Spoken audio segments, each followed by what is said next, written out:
Pancasila. Belajar bergerak berbagi untuk negeri, kita menjalin kolaborasi. Belajar bergerak berbagi untuk negeri, demi bakti pada Ibu Pertiwi.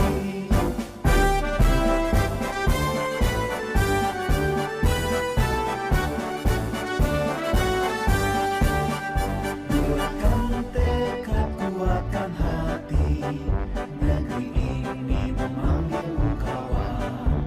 Belajar bergerak berbagi untuk negeri, guru penggerak majukan pendidikan.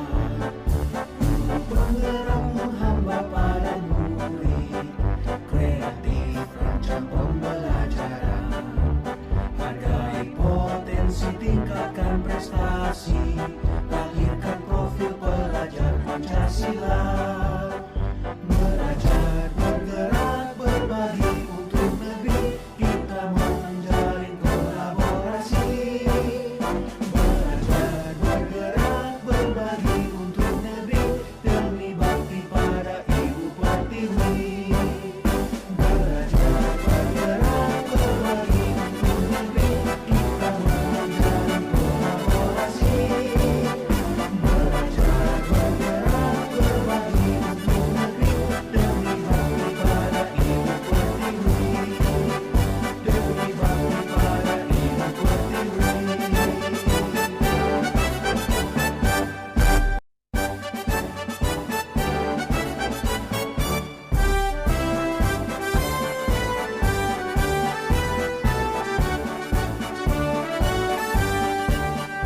Bulatkan tekad, kuatkan hati, negeri ini memanggilmu kawan. Belajar bergerak berbagi untuk negeri, guru penggerak majukan pendidikan. Guru penggerak menghamba pada murid, kreatif rancang pembelajaran. Hargai potensi, tingkatkan prestasi, lahirkan profil pelajar Pancasila. Belajar bergerak berbagi untuk negeri, kita menjalin kolaborasi. Belajar bergerak berbagi untuk negeri, demi bakti pada Ibu Pertiwi.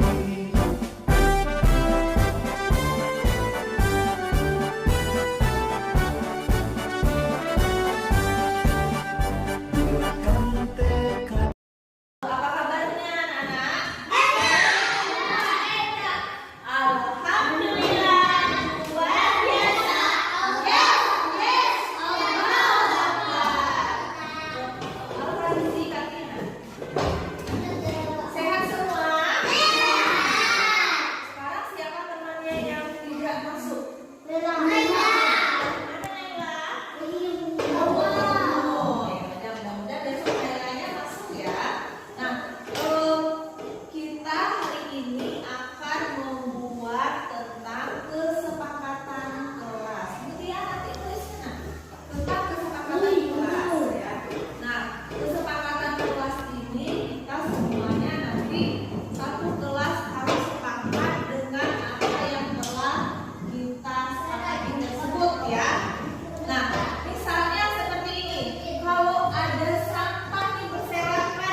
Apalagi kira-kira Kak yang kalian suka penting?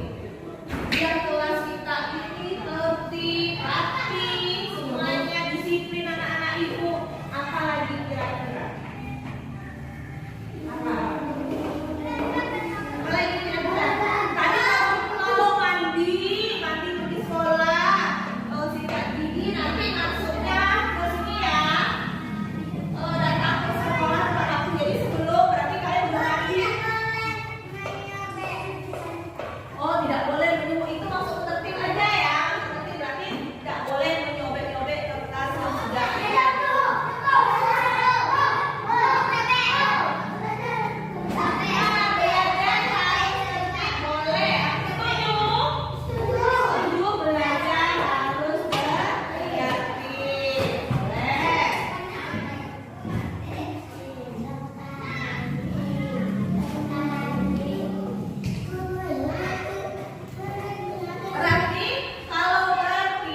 Kalau ibu menerangkan didengar ya, jangan nulis dulu. Kalau ibu sudah nulis, baru kita nulis. Seperti itu. Iya betul. Kalau teman lagi nulis.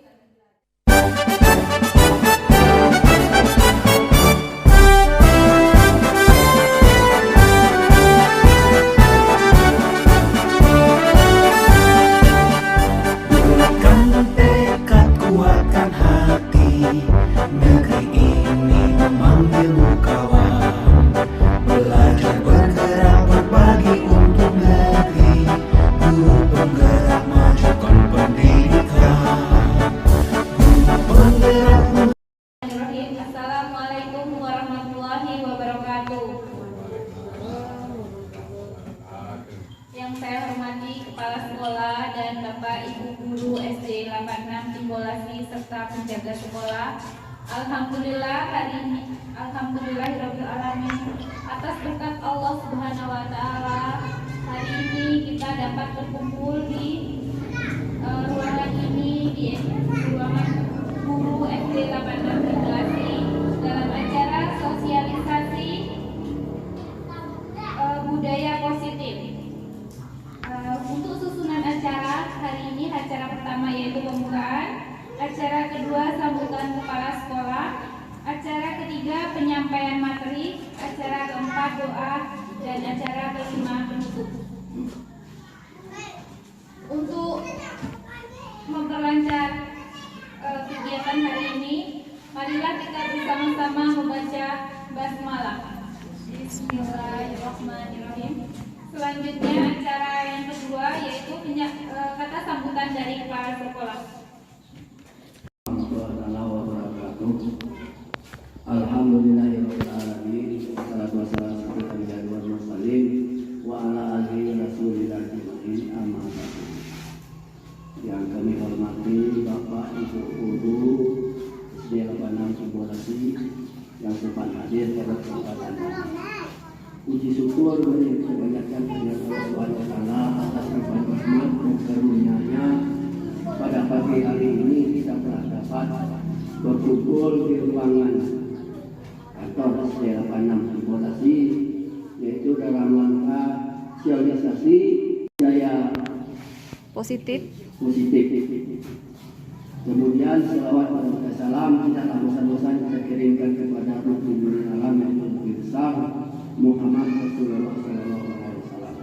Berkat perjuangan beliau lah maka kita dikeluarkan dari alam kegelapan menuju alam terang-terang yang penuh pengetahuan seperti yang kita rasakan di saat sekarang ini. Bapak Ibu majelis guru yang kami hormati, pada kesempatan ini saya selaku kepala pimpinan SD 86 Timbolasi yaitu kepala sekolah pertama kali mengucapkan banyak ribuan terima kasih kepada Bapak Ibu guru yang telah hadir pada kesempatan ini. Lebih khusus kami ucapkan terima kasih banyak kepada Ibu Priani, yaitu sebagai guru penggerak SD 86 Timbolasi.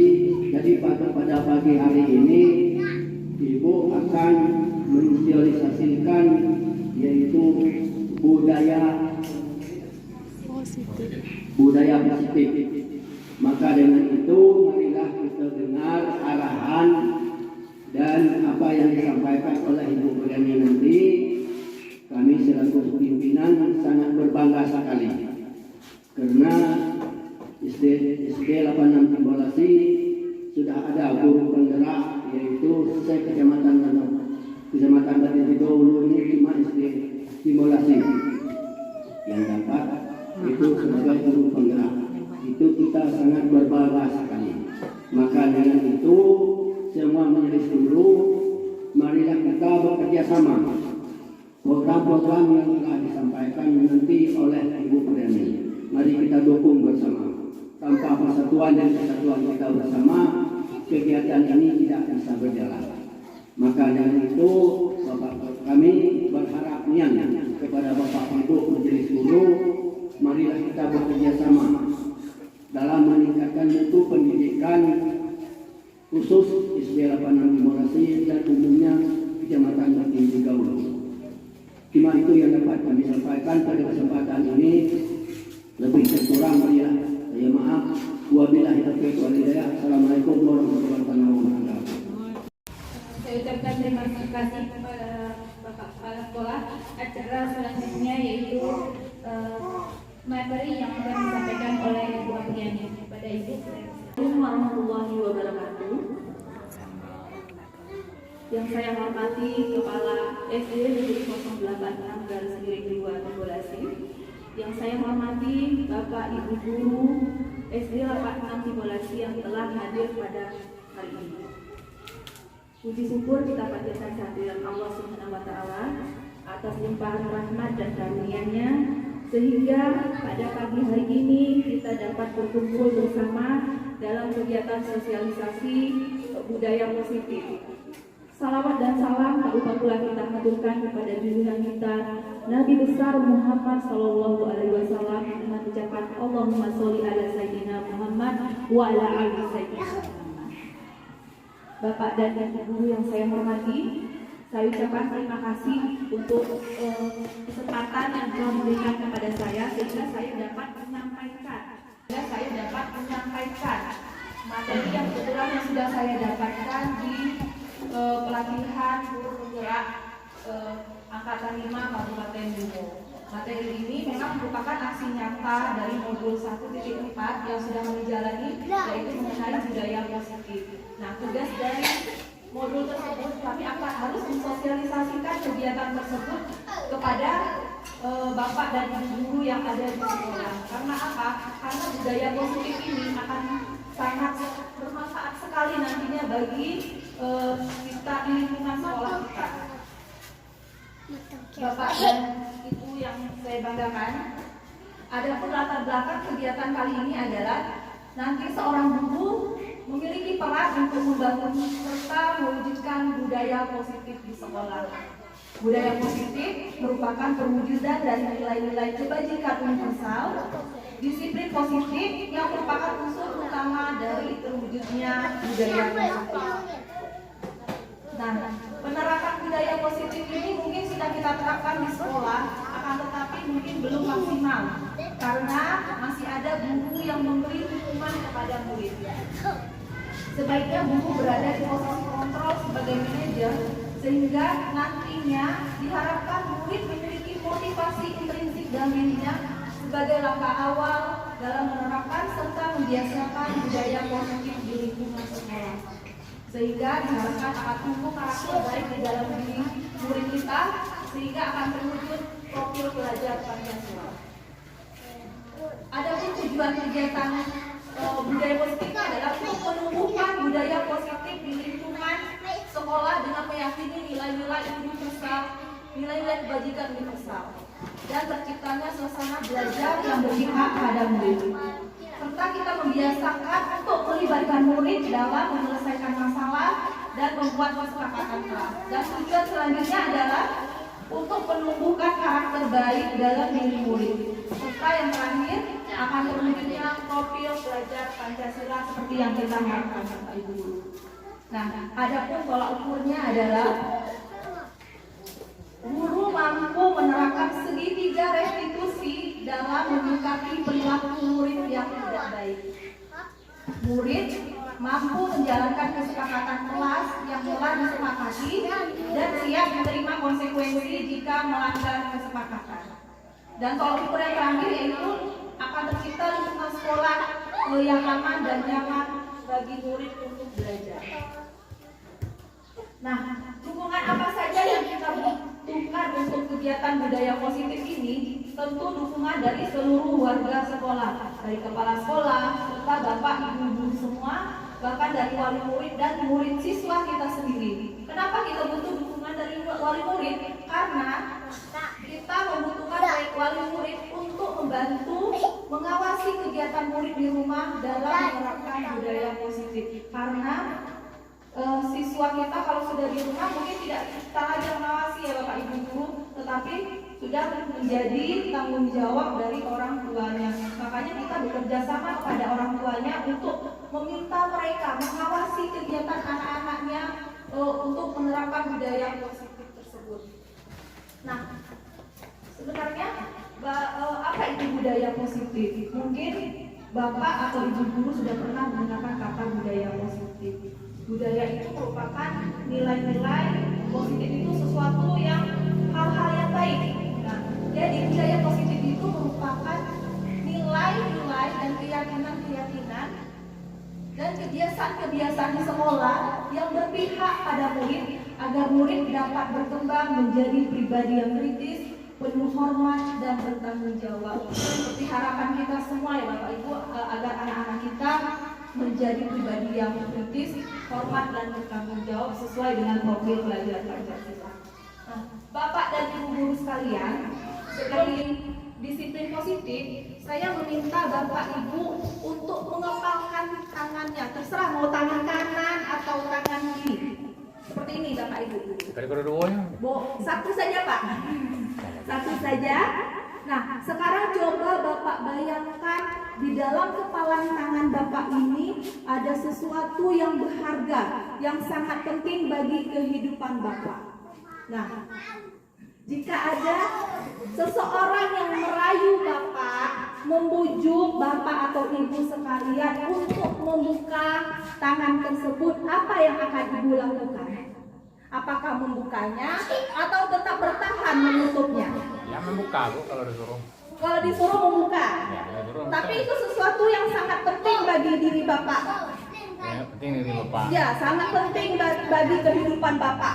Apakah Bapak akan membukanya? Ya, tapi ada orang lain menyuruh membukanya. Membujuk, merayu, apakah Bapak akan Ya membuka? kalau selagi nilainya positif ya kita buka. Ya, selagi nilai positif membuka. Kalau ibu-ibu yang lain bagaimana? Ya sama Bu, kalau seandainya selagi nilainya positif, ya dibuka. Kalau disuruh membuka Ya, membuka ada tujuan buka nih Bapak, sedangkan kita sangat Walaupun itu rahasia sekalipun, apakah Bapak akan membukanya? Ya kita bertanya lagi, ini kepada orang itu apa nilainya positif, disuruh buka apa enggak? Iya. Tapi tidak ada jawabannya, kita mau buka positif, baru kita buka. Berarti ada dua kemungkinan tergantung dari cara mereka membujuk dan apa tujuan dari bujukan tersebut. Memang ada dua kemungkinan, bisa jadi setiap orang pasti berbeda-beda.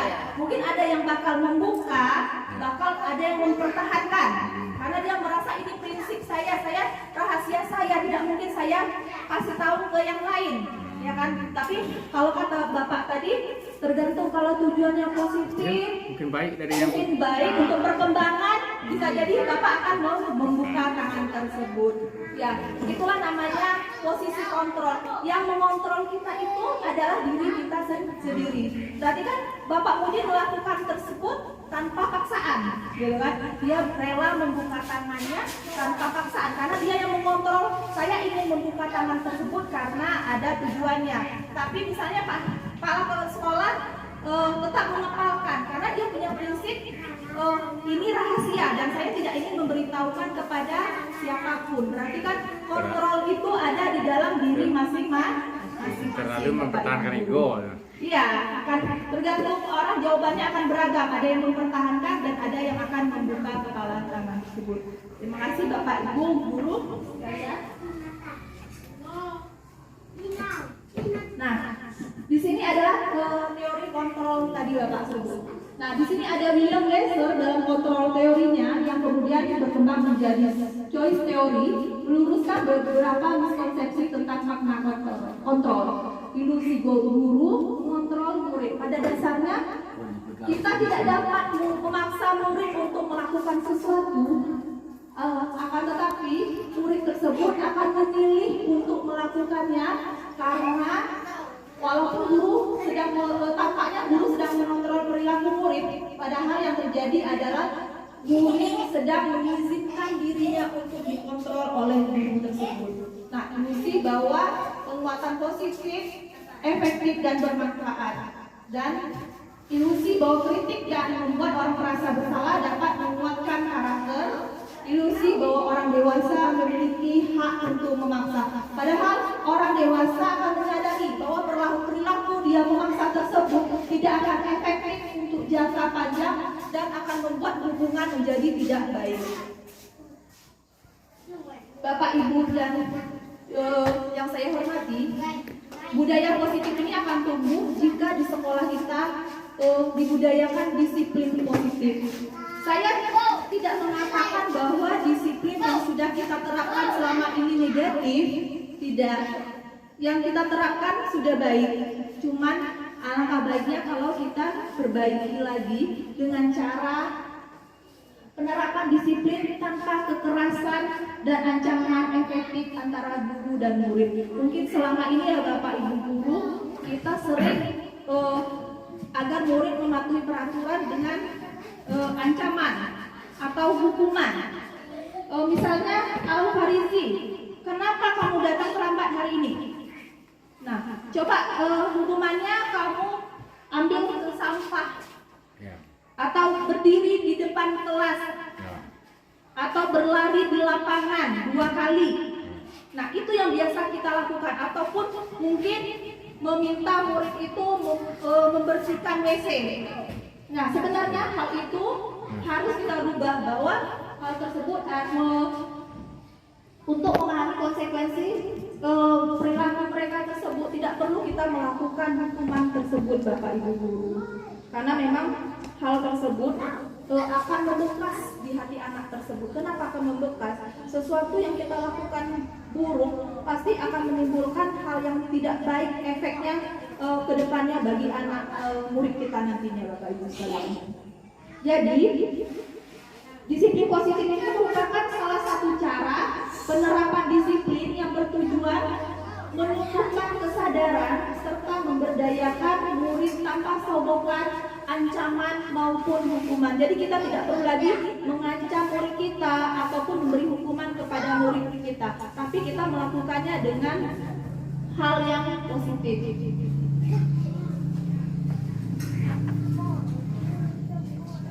Bapak Ibu guru, dari disiplin positif tersebut akan memunculkan nilai-nilai kebajikan universal. Nah, nilai-nilai kebajikan ini akan banyak ya Bapak Ibu, kejujuran, gotong royong, kolaborasi. Nah, tapi yang akan kita munculkan kali ini kan sesuai dengan tujuan pendidikan, yaitu pelajar Pancasila. Nilai kebajikan pada profil pelajar Pancasila itu ada 6. Yang pertama, beriman dan bertakwa pada Tuhan Yang Maha Esa dan berakhlak mulia. Berkebinekaan global. Yang ketiga, gotong royong. Yang keempat, mandiri. 5, kreatif. Dan 6, bernalar kritis. Nah, profil pelajar Pancasila ini mungkin sudah Bapak Ibu pelajari di platform Merdeka Mengajar. Setiap elemennya dijelaskan satu persatu. Nah, mungkin saya tidak akan membahas lagi tentang elemen-elemen yang ada pada profil pelajar Pancasila tersebut. Nah, bagaimana cara kita mewujudkan disiplin positif itu? Yang kita lakukan adalah memulainya dari kelas kita. Kita membuat kesepakatan kelas namanya Pak. Kesepakatan kelas itu apa? Kesepakatan kelas itu merupakan keyakinan kelas yang bersifat lebih abstrak daripada peraturan yang lebih rinci dan konkret. Nah, keyakinan kelas ini berupa pernyataan universal. Pernyataan dari keyakinan ini dibuat dalam bentuk kalimat-kalimat positif. Kalimat positif itu seperti ini. Misalnya anak-anak itu mengusulkan membuang sampah pada tempatnya. Biasanya kita buang, bilangnya jangan membuang sampah pada tempatnya. Nah, kalau jangan, ada kalimat jangan atau tidak, itu bukan merupakan kalimat positif tapi negatif. Jadi kita membuat kalimatnya buanglah sampah pada tempatnya. Itu perbedaannya antara kalimat positif dengan negatif. Biasanya anak kalau dibilang jangan malah akan melakukan biasanya. Jadi sebaiknya kita menggunakan kalimat-kalimat positif, Bapak, Ibu Guru. Nah, keyakinan kelas sebaiknya tidak terlalu banyak sehingga akan mudah diingat dan dipahami oleh siswa kita nantinya. Keyakinan kelas sebaiknya sesuatu yang dapat diterapkan di lingkungan kelas tersebut dan semua warga hendaknya dapat berkontribusi dalam pembuatan keyakinan kelas lewat kegiatan curah pendapat. Dan guru bersedia meninjau kembali keyakinan kelas dalam waktu ke waktu. Nah, ini adalah tujuan dari kesepakatan kelas tersebut ya Bapak Ibu Guru. Yang pertama, untuk menciptakan pembelajaran yang berpusat pada murid. Yang kedua, memunculkan keterlibatan murid dalam menentukan kelas yang diimpikan sehingga murid akan lebih bertanggung jawab akan keputusan yang mereka buat bersama-sama. Yang ketiga, menumbuhkan komunikasi efektif antara guru dan murid. Nah, ini adalah bentuk kesepakatan kelas yang telah kami buat di kelas 2 ya Bapak Ibu Guru. Mungkin ada Bapak Ibu Guru yang sudah pernah membaca kesepakatan kelas. Ini kebetulan kesepakatan kelas yang kami buat bersama dengan murid-murid. Dan mereka juga menghiasnya. Nanti kesepakatan ini akan kami tempel di kelas sehingga anak-anak dapat membaca dan mengingatnya setiap hari. Nah, di sini dapat Ibu Bapak Guru lihat kesepakatan karena kebetulan kelas 2 belum bisa menulis. Nanti Bapak Ibu bisa mengakali dengan kalau yang kelas tinggi sudah bisa menulis, kita bisa memberi kertas untuk mereka menuliskan apa kesepakatan yang mereka inginkan. Tapi karena kelas 2, jadi mereka menyebutkan dan saya mencatatnya di papan tulis. Nah, di situ dapat terlihat mereka meminta untuk membuang sampah pada tempatnya ataupun membersihkan kelas sesuai dengan yang piket, membuka sepatu waktu masuk kelas, baju harus rapi. Ibu Bapak Guru menerangkan tidak boleh ribut, kata mereka seperti itu. Pokoknya apa yang mereka ungkapkan saya catat dulu Ibu. Jika keluar kelas harus permisi, dan satu lagi harus mandi pada waktu berangkat sekolah. Nah, kenapa tetap saya catat Ibu walaupun kalimatnya harus mandi sebelum berangkat sekolah, karena ternyata memang ada kasus beberapa anak yang ternyata memang berangkat sekolah itu tidak mandi, jadi teman-temannya pada protes, gitu kan? Nah, dari kesepakatan ini, saya kerucutkan Bapak Ibu Guru menjadi sebuah keyakinan kelas, menjadi tertib, disiplin, saling menyayangi, menghargai. Misalnya tadi mandi sebelum berangkat sekolah, saya masukkan ke dalam disiplin. Kenapa saya masukkan ke dalam disiplin? Karena dengan mandi sebelum berangkat sekolah berarti kan anak-anak datangnya lebih pagi, mereka mempersiapkan dirinya jauh lebih pagi dari sebelumnya. Membuang sampah pada tempatnya, saya masukkan juga ke dalam tertib agar kelas kita terlihat lebih rapi. Saling menghargai dan saling menyayangi. Nah, setiap kelas itu harus memiliki keyakinan yang dapat tumbuh dari kelas itu sendiri agar dapat dipahami dan dijalani sebagai aturan di dalam kelas. Nah, Bapak Ibu Guru sekalian, kalau memang kesepakatan kelas yang kami buat ini baru ya Bapak, karena memang baru tahun ajaran kemarin saya buat kesepakatan kelas tersebut. Nah, dari kesepakatan kelas tersebut, walaupun belum signifikan perubahan yang dialami anak-anak, tetapi sudah mulai terlihat membuang sampah pada tempatnya. Biasanya anak itu habis misalnya menyobek kertas, membuang sembarangan. Sekarang mereka membuang sampah pada tempatnya. Bahkan kemarin kebetulan tempat sampah di kelas kami hilang, mungkin dibawa main sama anak-anak, dan mereka sibuk bertanya, Bu, tempat sampah kami kemana Bu? Itu merupakan suatu perubahan bagi saya. Dan yang kedua, mengenai sepatu, membuka sepatu, mereka sepakat, Ibu kita kelas harus membuka sepatu. Jadi mereka dengan kesadaran sendiri sebelum masuk kelas itu, kalau saya sudah masuk kelas, sepatu mereka sudah berjajar rapi, Bapak Ibu sekalian. Juga mengenai mandi sebelum berangkat sekolah, karena ini merupakan kesepakatan mereka bersama. Jadi kadang mereka kalau saya sudah datang, pasti mereka ngomong, Bu, kami tadi mandi, Bu, kami tadi mandi. Berarti kan dari hal-hal tersebut, hal-hal kecil tersebut sudah ada perubahan yang mulai terlihat pada diri anak-anak kita sekalian. Nah, jikapun mereka tidak masuk, mereka akan meminta izin. Walaupun tidak langsung orang tuanya yang datang ke sekolah ataupun melalui surat, ada kakak kelasnya yang menyampaikan, Ibu, Mutia tidak hadir, dia hari ini pergi ke Bumu. Nah, itu kan suatu hal yang karena membuat mereka sadar bahwa kesepakatan kelas itu harus dijalani. Nah, Bapak Ibu sekalian yang saya hormati, nah, kadang kita harus tahu kenapa murid kita itu melakukan perilaku yang tidak baik atau indisipliner. Di situ kita harus tahu bahwa ada 5 kebutuhan dasar pada diri manusia, yaitu pertama kebutuhan bertahan hidup, kebutuhan kasih sayang dan rasa diterima, ketiga penguasaan, keempat kebebasan, dan 5 kesenangan. Nah, Bapak Ibu sekalian, jika ada murid kita yang berperilaku tidak baik, barangkali ada dari 5 kebutuhan dasar ini yang belum terpenuhi. Kenapa saya bilang kebutuhan bertahan hidup itu makan minum? Kadang anak-anak kita itu mulai mendekati jam istirahat, mulai sibuk. Bu, istirahat, Bu, istirahat. Gitu kan? Tapi mulai sibuk ya 5 menit. Padahal belum waktunya keluar, tapi udah pada sibuk semua bilang, Bu, istirahat. Nah, kenapa? Barangkali karena mereka ternyata paginya belum sarapan. Jadi sudah menunjukkan kumpul waktunya istirahat, mereka sudah kelaparan. Berarti itu kan kebutuhan belum terpenuhi, kebutuhan bertahan hidup.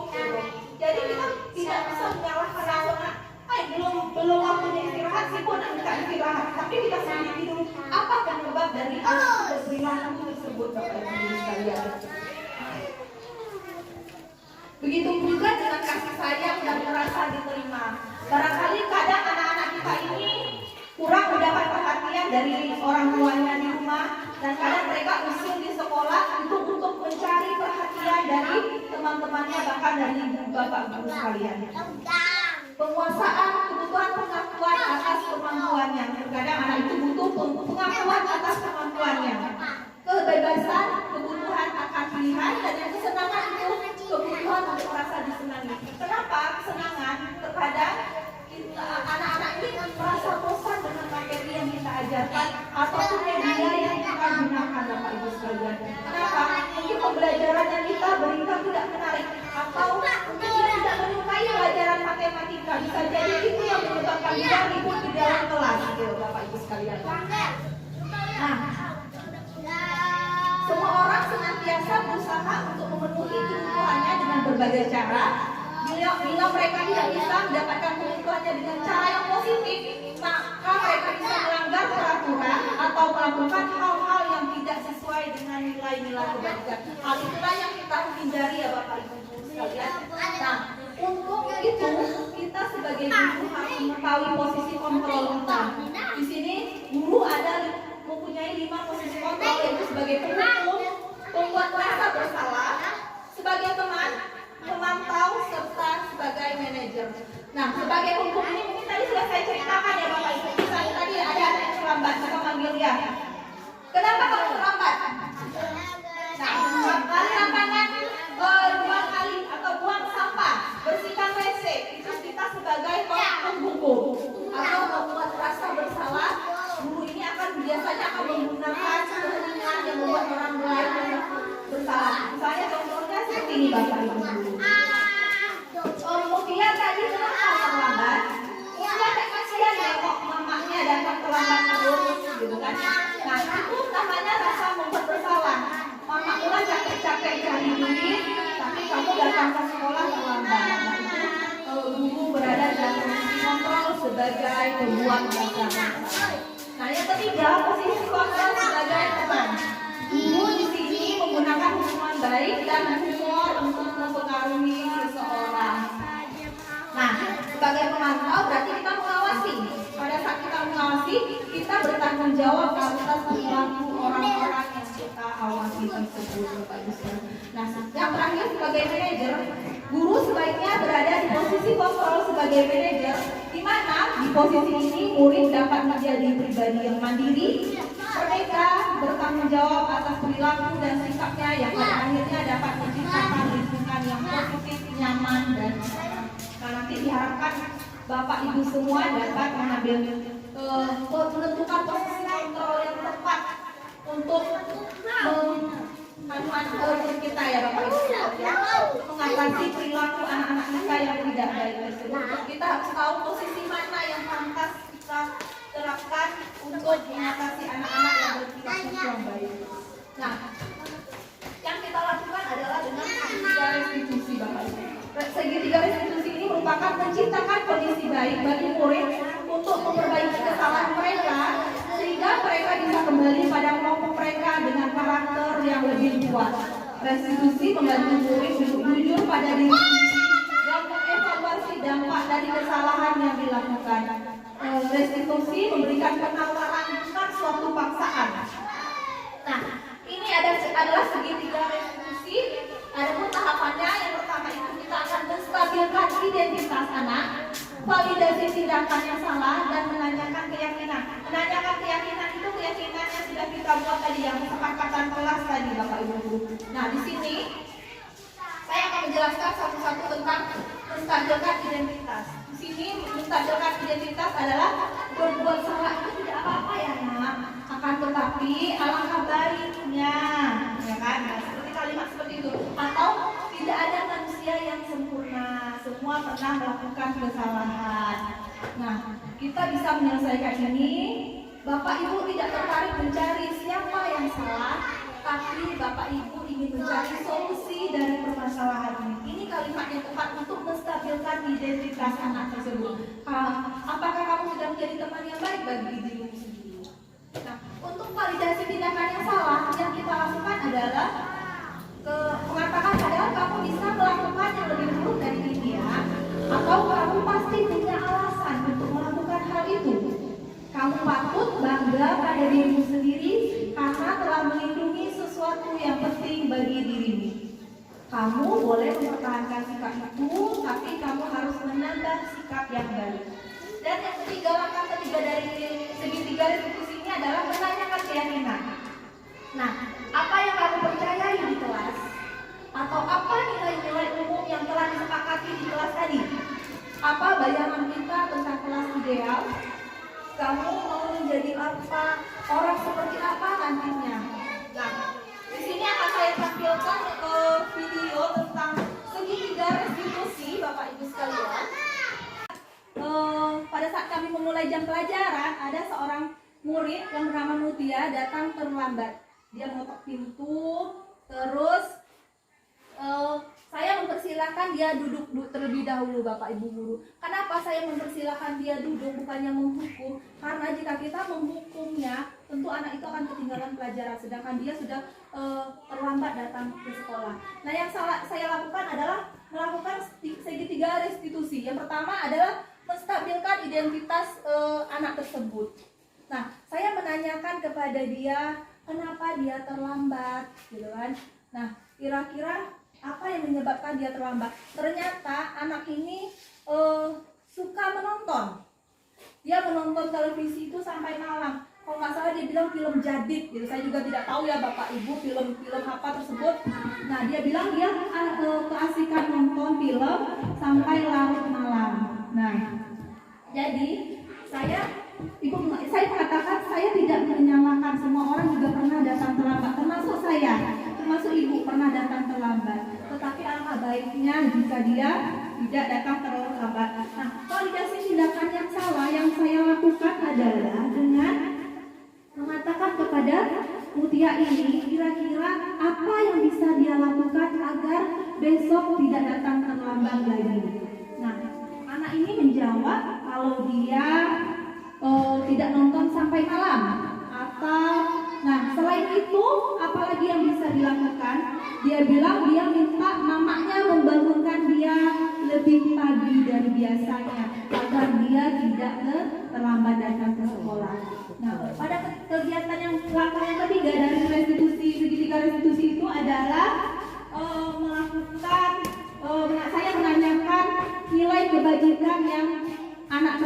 melanggar. Dia bilang dia melanggar, dia datang terlambat dan yang dilanggarnya adalah disiplin. Nah, saya menanyakan, kira-kira besok kalau sudah besar, Mutia mau jadi apa? Dia menjawab pengen menjadi polisi. Nah, saya menjelaskan, kalau mau menjadi polisi, kira-kira apa yang harus dilakukan?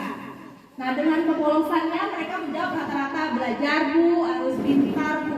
Apalagi kita pancing, karena mungkin anak-anak kelas 2 ini belum bisa mengungkapkan perasaannya dengan baik. Jadi kita pancing, jawaban dia akhirnya tidak datang terlambat Bu. Nah, dari situ kita sudah menemukan solusinya bahwa dia tidak akan datang terlambat lagi. Nah, itulah gunanya segitiga restitusi ini Bapak Ibu sekalian yang saya hormati, untuk mengatasi permasalahan murid-murid kita yang berperilaku tidak baik.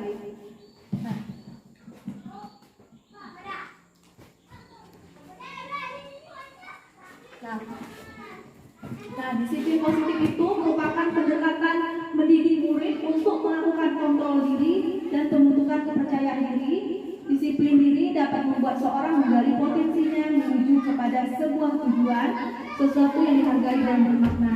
Disiplin diri berarti bisa bertanggung jawab terhadap apa yang dilakukan, karena mereka mendasari ketindakan mereka pada nilai-nilai kebajikan universal. Jadi yang kita harapkan pada anak kita semua Bapak Ibu guru, agar dapat menerapkan disiplin positif dalam diri mereka, menentukan motivasi intrinsik dalam diri mereka untuk dapat menerapkan nilai-nilai kebajikan, sehingga nantinya mereka saat berada di lingkungan dapat melaksanakan nilai-nilai kebajikan tersebut Bapak Ibu guru.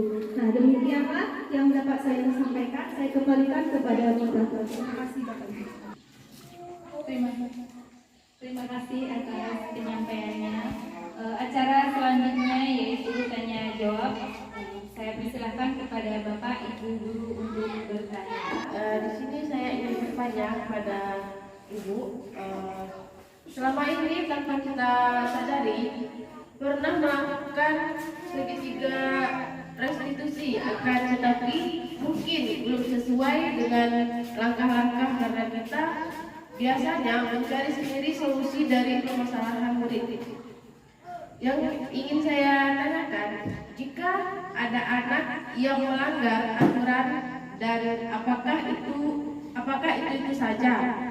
Sebagai guru, apa yang sebaiknya kita lakukan? Baik, sekian, terima kasih. Bismillahirrahmanirrahim. Baiklah, pada kesempatan ini yang diberikan oleh Ibu Prani kepada kami untuk bertanya. Baiklah, jika di sekolah masih ada rekan guru yang memberikan hukuman kepada murid dalam menerapkan budaya positif, karena rekan guru tersebut beranggapan bahwa hukuman masih ampuh dalam membiasakan dan membentuk karakter murid, hal apa yang sebaiknya kita lakukan? Maju pertanyaan. Baiklah, terima kasih yang waktu yang telah diberikan kepada saya. Saya ingin bertanya masalah posisi kontrol dan solusi apa yang dilakukan guru jika memiliki siswa broken home itu permasalahan keluarga atau tidak diperhatikan orang tua di rumah, yang kecanduan game atau sulit baginya untuk memahami pelajaran atau belajar. Terima kasih.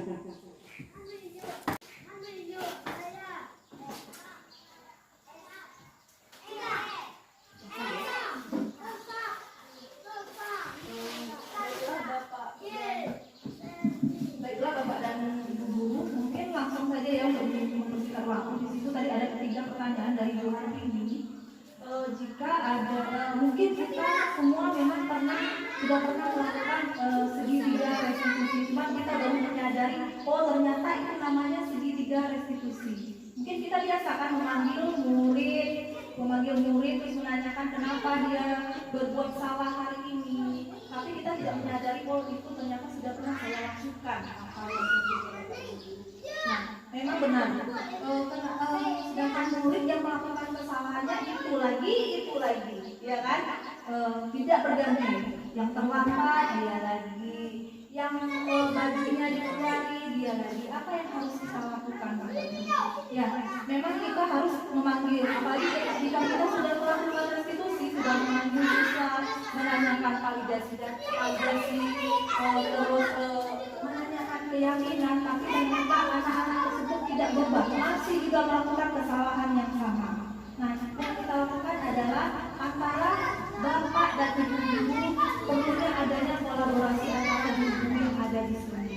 Kenapa? Karena tadi sesuai dengan daya dukung tadi, kita semuanya perlu bekerja sama antara seluruh warga sekolah, antara kepala sekolah, guru, serta wali murid dan murid itu sendiri.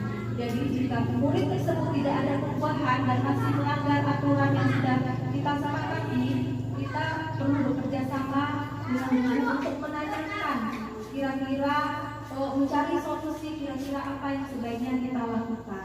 Apalagi kebetulan rumah-rumah murid kita berdekatan ya dengan guru gizi. Siapa tahu guru itu tahu apa yang sebenarnya kebutuhan yang diperlukan oleh siswa tersebut. Siapa tahu dia sering bolos karena dia butuh kesenangan, atau dia butuh bertahan hidup karena mungkin butuh uang untuk jajan, kan?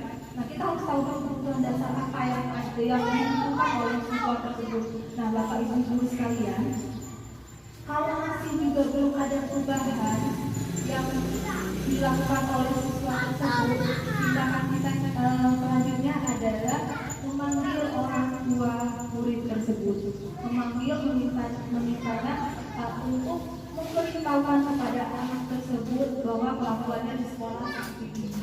Nah, kita harapkan dengan pemanggilan orang tua tersebut akan ada perubahan yang didapat oleh anak tersebut. Nah, mungkin itu jawaban dari saya. Mungkin pertanyaan yang kedua tadi dari Bapak Hamudin, di situ Bapak menanyakan tentang hukuman. Ya, hukuman. Jika masih ada rekan guru yang memberikan hukuman kepada murid dalam menerapkan budaya positif, apa yang harus kita lakukan? Memang penerapan disiplin dengan hukuman itu masih sering terlihat ya Bapak Ibu sekalian. Masih sering kita menyuruh anak membuang sampah atau memaksa mereka melakukan sesuatu yang mungkin sebenarnya tidak mereka sukai. Nah, diharapkan dengan kegiatan ini, dengan sosialisasi budaya positif ini, diharapkan Bapak dan Ibu guru semua dapat memperbaiki. Kita semua memperbaiki, mengoreksi diri kita. Kita harus berada di posisi kontrol yang tepat. Jangan lagi kita berada di posisi sebagai penghukum, karena penghukum itu akan membuat murid merasa dendam, kesal kepada kita Bapak Ibu guru sekalian. Nah, mungkin diharapkan dengan kegiatan ini, dengan sosialisasi ini akan membawa perubahan. Jangan lagi di sekolah kita ini membudayakan hukuman ataupun ancaman kepada murid-murid kita. Mungkin demikian Pak Murid, barangkali ada yang ditanyakan lagi? Boleh nambah ya? Ya, boleh Pak. Ini dulu. Ya, boleh? Selesaikan. Oh ya, baik. Selanjutnya pertanyaan yang selanjutnya yaitu mengenai jika ada murid kita yang broken homing,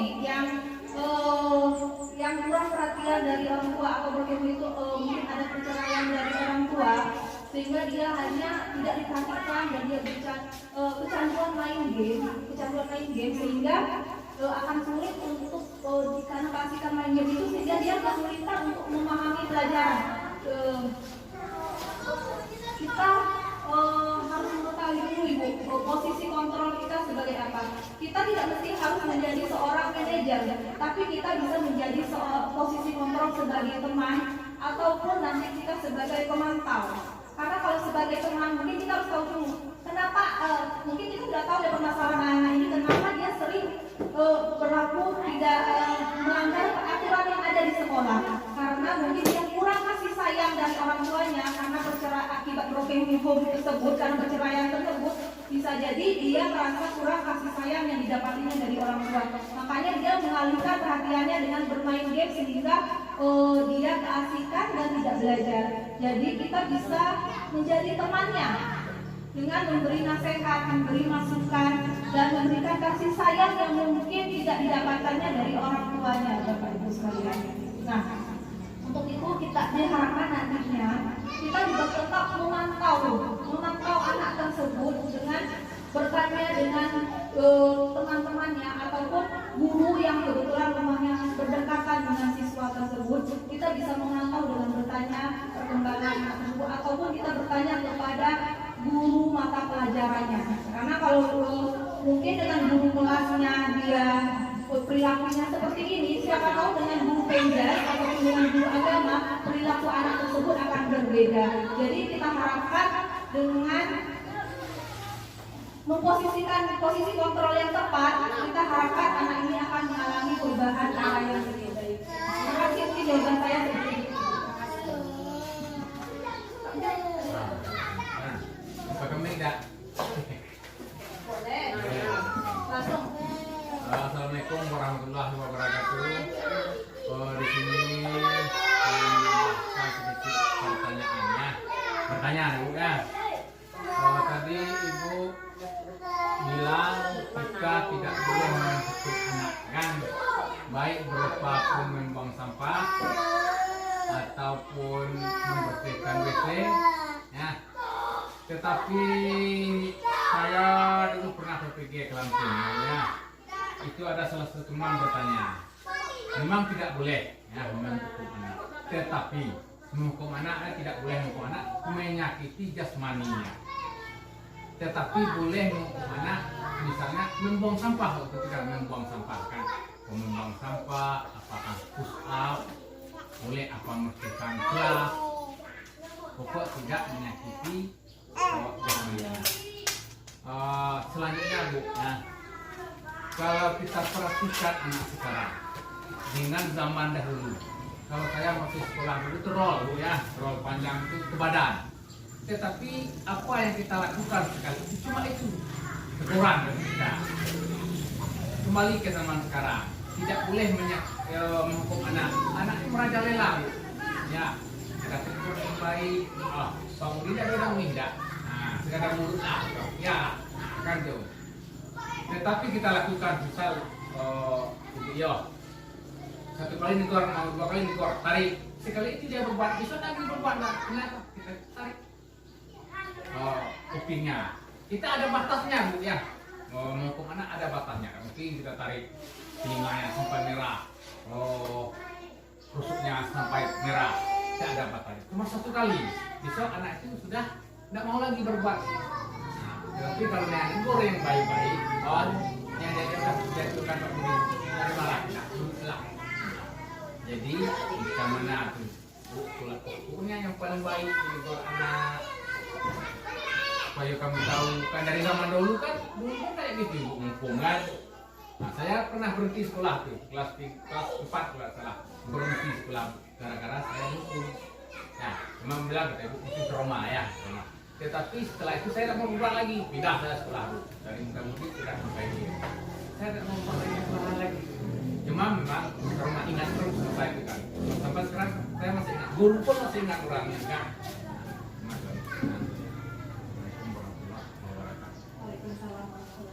Itu pertanyaan yang luar biasa dari Bapak. Mungkin Bapak bertanya dan sudah menemukan solusinya sendiri. Nah, jika menghukum dengan kekerasan, mungkin Bapak sendiri menimbulkan trauma dalam diri Bapak. Akhirnya sempat berhenti sekolah, akhirnya pindah sekolah. Tapi Bapak selamanya akan mengingat perbuatan guru tersebut, ya kan? Bapak mengingat ataupun menghukum secara fisik ataupun mungkin verbal bahasa, Bapak selalu ingat, bahkan Bapak bilang masih ingat dengan gurunya sampai sekarang, gitu kan? Nah, juga ada beberapa kasus yang mungkin anak-anak kita ada yang berhenti sekolah karena pernah dimarahi oleh guru, gitu kan? Karena dia takut dengan guru. Sebenarnya hal itu yang kita hindari, Bapak.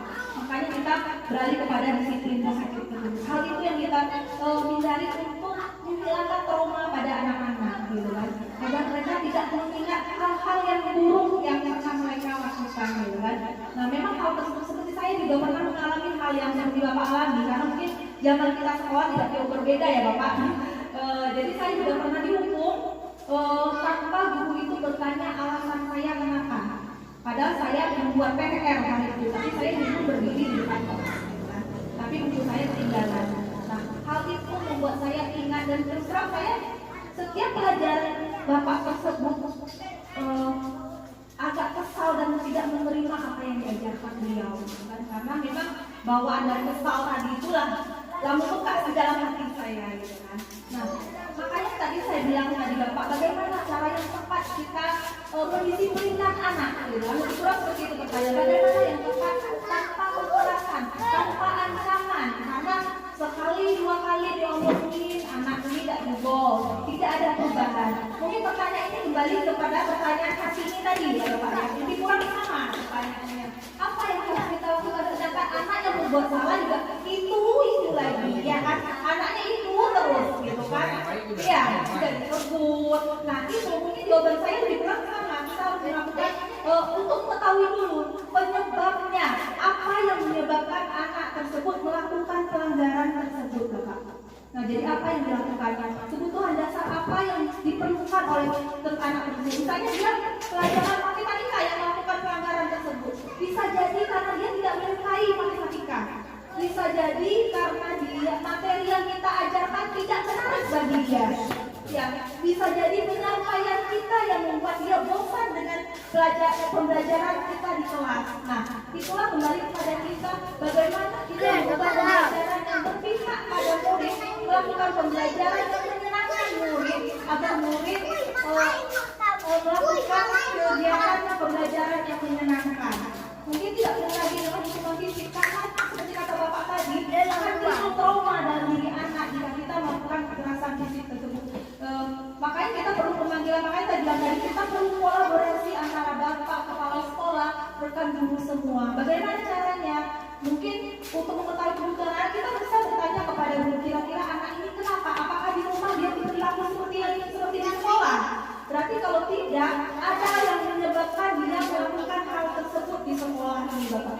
Nah begitu juga dengan kepala sekolah, kalau ternyata masih satu kali, dua kali, sudah berkali-kali tidak ada perubahan, barulah kalau di SMP atau SMA ada guru BK yang bimbingan konseling. Tapi kalau kita SD tidak ada, jadi memang guru kelas yang perlu langsung menangani siswa yang bermasalah. Jadi kita meminta kepala sekolah untuk membuat surat memanggil orang tua wali murid tersebut Bapak. Gitu Bapak. Ya ini kita tambahkan berikutnya. Ini sebagai contoh tadinya. Contoh tadi anak kita yang tidak mau belajar waktu dia masuknya. Itu ada Al-Qisar Bu. Ya. Al-Qisar kan Asrofi. Dia asik bermain. Kalau ditegur dengan lunak, ya, dia tidak mau masuk. Gimana kalau masuk? Kalau belajar enggak? Yang ditegur dengan keras dikit, dia lari cepat masuk. Berarti apakah solusinya kita panggil orang tuanya kan ke sekolah untuk masalah ini? Apakah kita yang berembuk sesama kepala sekolah dengan guru? Sebab anak ini susah ditegur. Boleh dibilang kalau Alfiza itu mungkin ada jam tertentu ya, tidak mau masuk. Biar dengan merah-merah lah. Nah, merah rapor besok merah-merah lah. Nah, jadi solusinya tepat yang mana untuk anak itu belajar. Alfiza dengan Asrofi. Kebetulan saya juga pernah membimbing anak-anak tersebut yang waktu di kelas 5. Nah, kembali lagi itu pada jam yang agak lama. Nah, sebaiknya kita tanyakan dulu ke guru kelasnya. Apakah anak tersebut, dua anak tersebut pada jam pelajaran guru kelasnya apakah seperti itu? Atau kita bertanya kepada guru penjas? Kan kita ada guru kelas, guru penjas dan guru agama. Dan kasus anak tersebut pada jam agama. Jadi kita tanya juga kepada guru penjaskesnya, apakah pada saat jam penjaskes anak tersebut berperilaku yang sama? Nah, kalau ternyata memang tidak, gitu kan, belum tentu sama kan perilaku anak itu pada saat dia masuk jam guru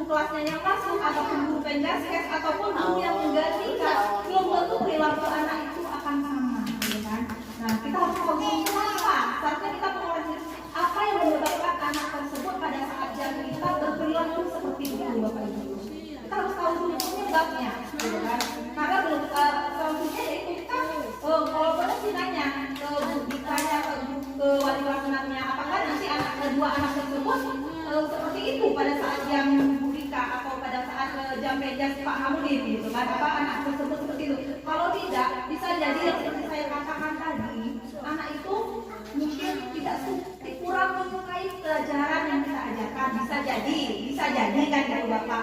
Mungkin materi yang kita sampaikan kurang menarik bagi anak tersebut, bisa jadi. Padahal agama itu dasar, ya kan? Apalagi untuk profil belajar Pancasila yang diminta yang pertama beriman dan bertakwa pada Tuhan Yang Maha Esa dan berakhlak mulia. Itu yang sangat kita harapkan kepada anak-anak kita. Tapi mungkin jadi dia berperilaku seperti itu, mungkin memang anak-anak ini terbiasa dengan bahasa yang kasar mungkin. Jadi dipakai bahasa yang pelan, tidak didengar gitu kan. Pakai bahasa yang sedikit kasar ataupun keras. Nah, itulah kita merubah dari diri. Kita berusaha, memang tidak instan ya Bapak. Tidak akan langsung anak itu berubah total, tidak bakal Pak, gitu kan. Langsung berubah total tidak akan. Nah, tapi akan butuh proses panjang, gitu kan. Bukan dari sekarang saja, tapi mungkin bisa jadi efeknya saat dia SMP dia akan berubah. Gitu. Ngaruh dari apa yang telah kita lakukan, perubahan baik yang telah kita lakukan.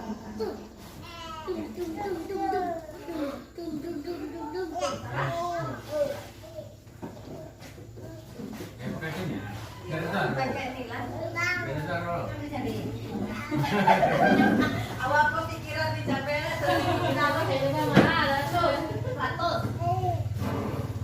Assalamualaikum warahmatullahi wabarakatuh.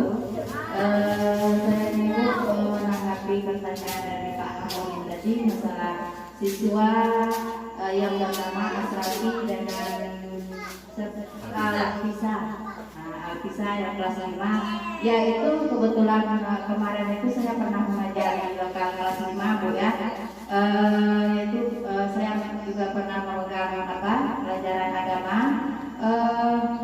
Permasalahannya seperti itu, Asrafi dan Alpisa itu sering tidak masuk tapi sering tidak masuk. Lalu saya panggil kedua anak itu, saya tanyakan ke dua anak itu, kenapa kalian tidak mau masuk di jam agama, gitu kan? Katanya Bu, ada alasannya, katanya Bu, lebih enak di luar, katanya Bu, dari belajar, katanya. Kenapa begitu, kan? Karena mungkin antara dia sering tidak belajar mungkin Bu ya. Sudah itu mungkin kalau dia sudah pagi itu dia main bola, itu malas untuk masuk lagi Bu jam keduanya.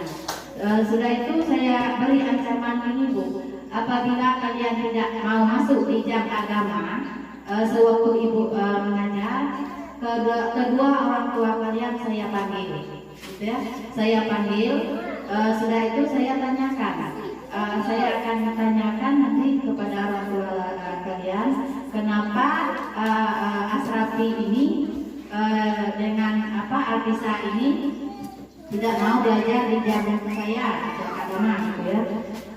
Setelah saya beri ancaman seperti itu Bu, insya Allah yang Asrafi ini Bu berubah Bu. Setiap jam agama dia masuk Bu. Setiap jam agama dia masuk ke Alpisa itu, cuman tidak serajin Asrafi, cuman masuk dia Bu, cuman sering tidak masuk. Cuma saya tanya lagi sama Alpisa, kenapa kamu tidak berubah setelah Ibu beri ancaman seperti itu? Dia menjawab seperti ini Bu, Ibu memberi catatan kepada kami Bu, terkadang tuh dia kan lambat untuk menulis Bu ya, tidak seperti kawan. Sudah itu dia juga membaca juga kurang bisa Bu. Jadi kayaknya Bu, efeknya itu lantaran dia itu disuruh beli tugas. Kalau dia itu buku cuma satu, dia duluan kawannya duluan nulis, dia terlambat, maka dari itu dia malas untuk masuk Bu. Jadi saya beri solusi begini Bu, untuk Alpisa, apabila nanti Ibu kasih tugas atau beri catatan, kalau tidak selesai sempat dengan kawannya, bukunya boleh bawa pulang, nulisnya di rumah, tapi harus selesai. ya, harus selesai. Besoknya ibu lagi itu PR-nya apa dengan catatannya. Insya Allah Bu, untuk selanjutnya mau dia Bu masuk ke kelas sewaktu saya mengajar. Itulah yang dapat saya sampaikan. Assalamualaikum warahmatullahi wabarakatuh.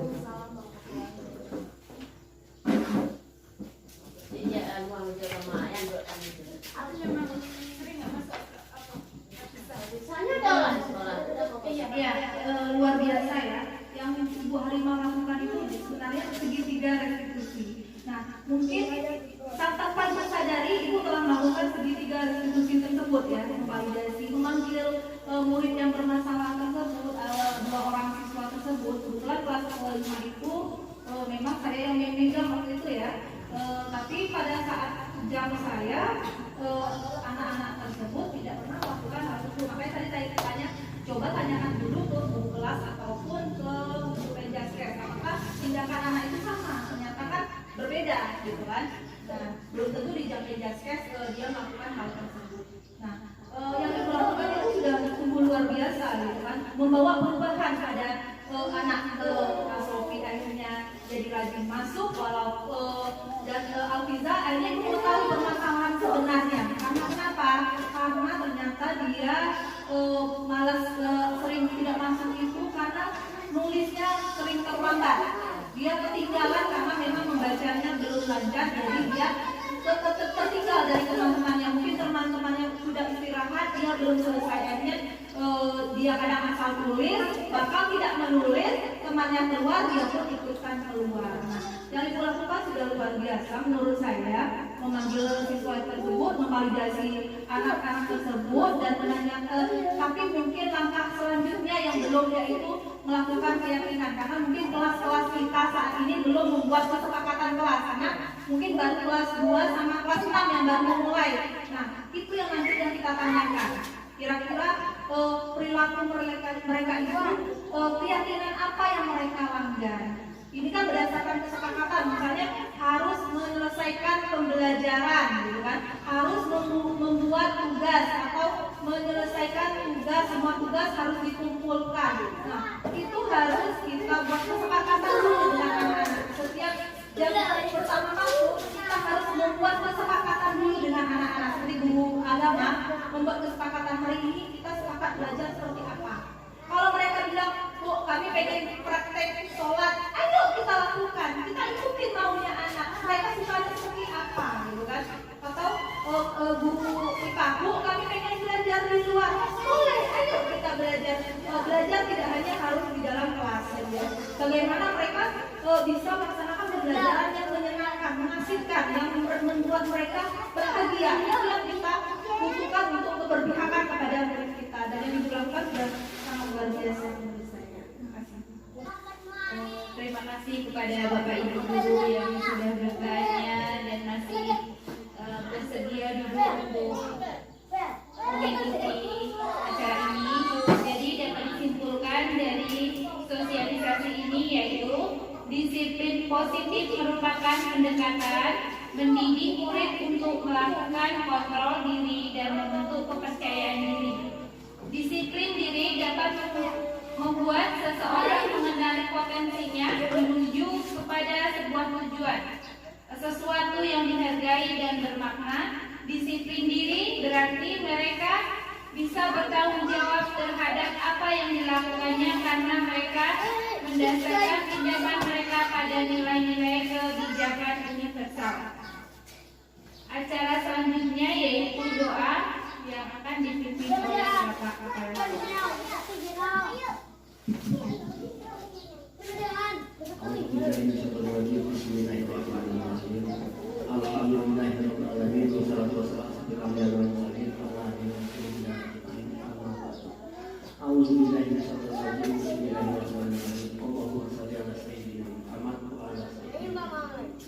Rabbana zalamna anfusana wa taghfir lana wa tarhamna lanakunanna minal khasirin.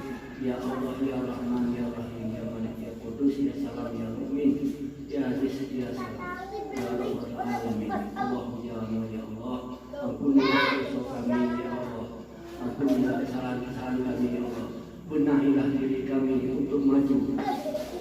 untuk membimbing anak didik kami ya Allah. Rabbana zalamna anfusana wa taghfir lana wa tarhamna lanakunanna minal khasirin. Rabbana atina fid dunya hasanah wa fil akhirati hasanah wa qina adzabannar. Rabbana atina fid dunya hasanah. Amin amin ya rabbal alamin.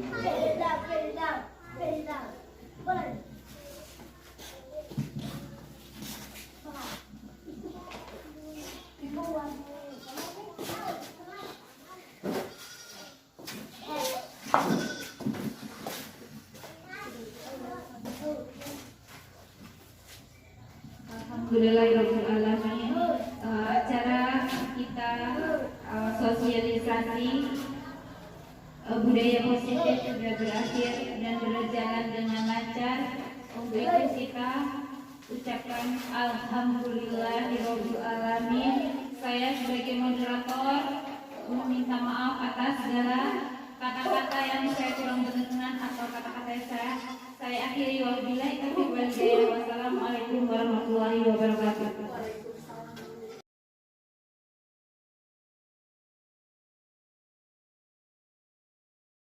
Terima kasih pelaksanaan pada hari ini berjalan dengan lancar. Penjelasan yang diberikan oleh Ibu Riani kepada Bapak Ibu guru cukup bagi kami untuk melaksanakan tugas kita seorang guru yang harus kita berubah untuk masa depan anak kita. Marilah kita bekerja sama menangani apa permasalahan-permasalahan yang timbul di sekolah kita. Mari kita tangani bersama dan kita bekerja sama dengan orang tua dan wali murid. Apa permasalahannya kita kerjasama. Itulah yang dapat saya sampaikan. Dengan disiplin positif, kami menjadi lebih tertib.